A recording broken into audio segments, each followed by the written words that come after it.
So Michael, please introduce yourself and your company and where you're calling from today. So I'm Michael Rentz. I'm the Chief Revenue Officer of Gnosis Freight. We are the AI global freight operating system. We touch a lot of parts of the entire ecosystem, and abstractly, I always say we solve organizations' most difficult supply chain and logistics problems through a combination of data science, tooling, service, and always focus on outcomes. Again, I know it's abstract and we can dive in, and I'm calling in from Charleston, South Carolina, where our company is headquartered. So I remember way back when I first met you guys, you used to talk a lot about container lifecycle management, and I think you guys have had explosive growth. And I remember initially a lot of it was from that COVID morass we had at the ports, and the changes to the Federal Maritime Commission made. I forgot what those were. What was that? The Ocean Shipping Reform Act, Yeah. effectively legislation. But I mean, most importantly, I think from a legal perspective, it flipped the burden from the shipper, the BCO, to the carrier to prove charges like demurrage and detention. And there's plenty of line items that you could comb through, but I think that was the most impactful change. Yeah, and I think OSRA 2022 was it? And I seem to remember Gnosis got a big boost from that because in a lot of ways people couldn't do that reporting from that. And all of a sudden they're like, hey, Gnosis can help us. But that was a crazy time in our industry. And again, I think a lot of that was detention and demurrage. People were getting charged detention and demurrage for containers that they couldn't move. So you say, hey, I'm charging you this much per day for your container to be here. You're like, well, could you give it to me?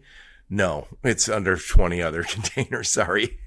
So anyway, so when you think of Gnosis, I know you solve more than one problem, but talk about the problems you solve and who do you solve those problems for? Yeah, I mean, quickly on the OSRA thing, I think it's important to sequence that is demurrage. For the first time ever, CFOs were in the height of the pandemic, were asking what the hell is demurrage and detention? And there was a variety of reasons why customers were incurring those bills. OSRA kind of came out of that as like an administrative solution to try to resolve some of those issues, which in some ways made it more difficult. But that's how it was sequenced on the OSRA piece. And it's still not fully adopted and still relevant today, 4 years later. But that was the sequence. But on the problem we solved, we made a name for ourselves at the height of the pandemic for that same problem, which was primarily demurrage and detention, which is an asset-based late fee. What we found is the folks in charge of fixing that problem, like an inbound logistics manager or analyst at a BCO, was spending 99% of their time looking for the exceptions and 1% of the time managing it. And the standard operating procedure for even the largest organizations in the world in logistics was just emailing Excel spreadsheets back and forth between all the different parties, aggregating Excel reports into one file, running a VLOOKUP or a pivot table, and then cross-checking dozens of carrier websites, port terminal websites, things like that. So that was fundamentally the problem we set out to solve. And the outcome for that was our demurrage and detention alarms that were aligned 100% to the customer's unique negotiated commercial contracts with the carriers. And at the time, that was a gigantic problem, but that was somewhat of our strategic wedge into the operations of inbound logistics for us. And it solved it. So we inverted that problem where now we identify the exceptions. We have direct connections to all those primary sources, the carriers, ports, terminals, rail carriers, AIS satellite, CBP customs. And we pull that information and surface it in real time, identifying the exceptions and kind of give the customer back their most precious resource, which is their employees' time to think critically on behalf of the business. So that was fundamentally the problem we solved. And I would say that's still relevant because that's the same approach we take to any problem, wherever it may be, including carbon emissions today, which that'll be the main topic today, but I think it's important people understand what Gnosis does. And I seem to remember, I think I talked to Jake, your CTO, and he told me that you guys were actually going to Washington to talk to regulators about how to develop this OSRA and how to actually meet the requirements, because it was sometimes we end up with rules and we want them. Those are the guardrails. But if you don't have a solution to actually get it done, and I think in a lot of ways, somebody said, great, there's this new rules that we're supposed to live with. How? well, Gnosis was the how. Yeah, and I think the FMC was very clear and very encouraging to us that they can create the rules or the regulations, but they very much prefer a private solution to come from the private side.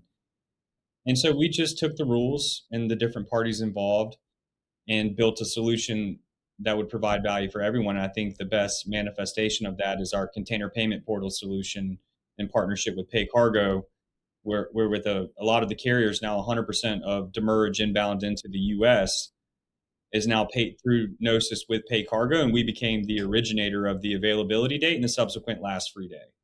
And that was a big problem, but basically made it OSRA compliant and made it easy to identify exactly what the source of truth was, to where the carriers, the terminals, the cargo owners themselves could facilitate the flow of money to facilitate the flow of goods. Yep. So at a high level, what problems do you solve and who are your customers? We solve a lot of problems. I think most importantly is we never build a solution and then look for a problem and try to tell people they have problems. I think we're the opposite. Like, we try to get deeply embedded with our customers, identify their problems, and build elegant solutions for them. At this point, we service everybody in the ecosystem. If you touch a container or goods cross border or domestically or adjacently, we service them. Our primary customer, our North Star, are the BCOs, where we build a lot of solutions for them. We're just in a market where if you build something of value for the ultimate end user, who is the BCO, you inherently will provide something of value to the service providers in the market who are also in service to the BCO. So we sell primarily to the BCOs, but to the drayage carriers, freight forwarders, NVOs, ocean carriers themselves, technology providers, competitors. Like, we provide something to everyone. Yeah, and by the way, I'm sure there's people listening saying, "Oh, great, we have more federal oversight." This is an area, and again, I think you touched on it, Michael, and I totally agree with you. They put some guardrails up. That's all. And what happened during COVID when we had those big jam ups at the port, that's something that limits our competitiveness here.